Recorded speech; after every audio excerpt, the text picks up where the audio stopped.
Good morning guys. Sumaon na yung trabaho kung offline.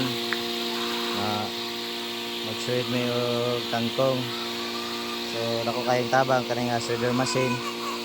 I-click ninyo sa yellow basket.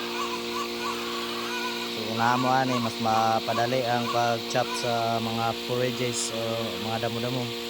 O kagaya ng kangkong, talbos ng kamote, dahon ng saging, at iba pa.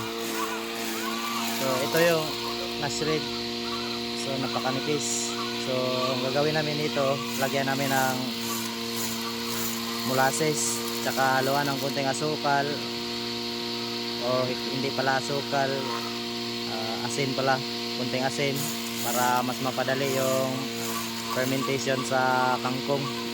Then, sa paraang ito, lalabas yung nutrients ng kangkong, tsaka maganda ito sa ating mga alagang manok.